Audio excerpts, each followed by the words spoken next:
Hi this is Usman Saeed from Usman Saeed dot net. तो आज हम बात करने लगे हैं एक बहुत ही इंपॉर्टेंट टॉपिक के बारे में जिसका नाम है SEO topic clustering with AI and ML machine learning. जी बिल्कुल, आप मशीन लर्निंग के जरिए एआई के जरिए किस तरीके से अपने जो एसईओ से रिलेटेड जितने भी ब्लॉग्स हैं, जितने भी कीवर्ड के क्लस्टर्स हैं, टॉपिक्स हैं, उनको किस तरीके से आप डिवाइड कर सकते हैं, किस तरीके से आप उनका ग्रुप्स और क्लासिफिकेशन में डिवाइड कर सकते हैं। चलिए इसको स्टेप बाय स्टेप समझने की कोशिश करते हैं।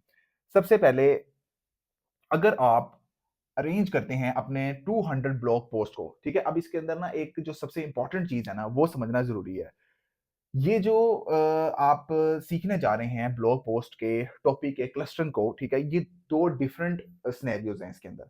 एक सिनेरियो है बिफोर पब्लिश का, एक सिनेरियो है आफ्टर पब्लिश का, ठीक है? बिफोर पब्लिश और आफ्टर पब्लिश में फ़र्क आप समझते ही हैं। ये मैं समझता हूँ कि आप बहुत सारे टूल्स को फ़ॉलो करते हैं और बहुत सारे टूल्स ये वाला काम ऑलरेडी आपको करके दे रहे हैं, ठीक है? यानी कि आपको क्लस्टर्स बना के देते हैं, मतलब कि एक ही टॉपिक से रिलेटेड करके देते हैं। लेकिन जब बात आती है बड़े अमाउंट यानी कि बिग अमाउंट ऑफ डाटे के ऊपर काम करने की या मैनुअल काम करने की और जो टूल है उससे बढ़कर मजीद उसमें डाटा एनालिसिस लेने की, तो तब वहां पर कहीं ना कहीं आपको एक बैरियर फेस करना पड़ता है। तो उस बैरियर को आपने किस तरीके से ब्रेक करना है और किस तरीके से आपने मैनुअल एआई का इस्तेमाल करके यानी कि मशीन लर्निंग का इस्तेमाल करके किस तरीके से ब्लॉग टॉपिक को क्लस्टर में डिवाइड करना है, आज हम वो सीखेंगे।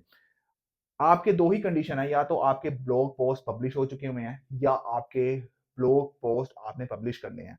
अगर एक सिनेरियो की बात करें, आपने ब्लॉग पोस्ट पब्लिश कर चुके हैं और आपने अपने ब्लॉग पोस्ट के डाटे को प्रॉपर क्लस्टर्स में डिवाइड करना है, टॉपिक क्लस्टर्स बनाने हैं, तो किस तरीके से बनाएँगे?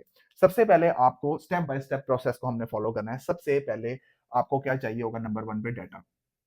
डाटा आप किस फॉर्म में लेंगे? डाटा आप लेंगे कंटेंट यूआरएल की फॉर्म में, ठीक है? जिस वेबसाइट के आपके ब्लॉग पब्लिश्ड हैं, ठीक है? उनका आप यूआरएल्स निकाल लेंगे, ठीक है?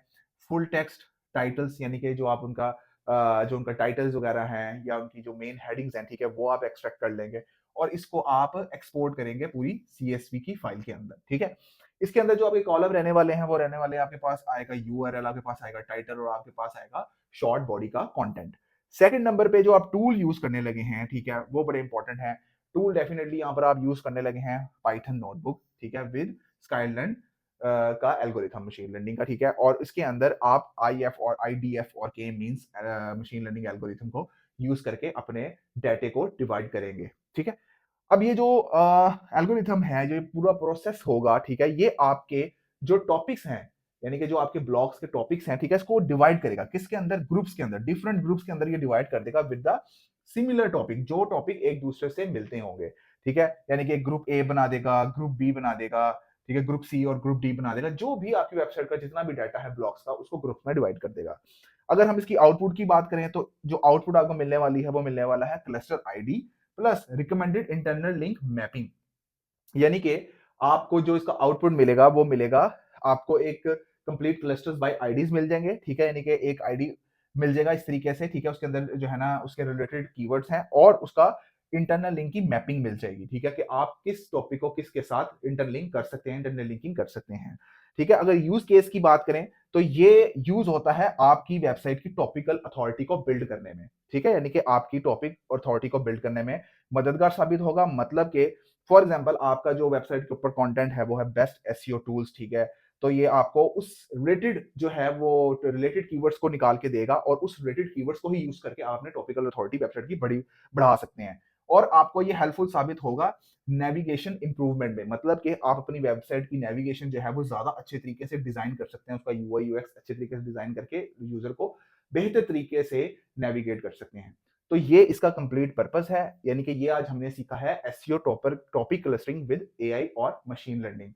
टूल से भी ये काम होता है, ठीक है, लेकिन टूल कहीं ना कहीं लिमिटेड होते हैं, ठीक है, और ऑब्वियसली बात है टूल लिमिटेड होते हैं, ज्यादा डाटे के ऊपर काम नहीं कर सकते और कहीं ना कहीं वो आपको पॉइंट्स मिस कर जाते हैं, ठीक है। लेकिन अगर आप अपने डाटे को लेके, ठीक है, उस पे मैनुअल तरीके से एआई की इंप्लीमेंट करेंगे, इंटेलिजेंस अप्लाई करेंगे, आर्टिफिशियल इंटेलिजेंस मशीन लर्निंग के एल्गोरिथम्स के साथ, तो वो आपको ज्यादा और बड़े वॉल्यूम में अच्छा आउटपुट देगा, ठीक है, जो आपकी वेबसाइट के लिए फ्यूचर में अच्छा साबित हो सकता है। तो उम्मीद करता हूँ आपको ये मेरी वीडियो पसंद आई होगी। रिलेटेड वीडियो के लिए सब्सक्राइब करें और मजीद वीडियो के लिए लाइक करें। Thanks for watching.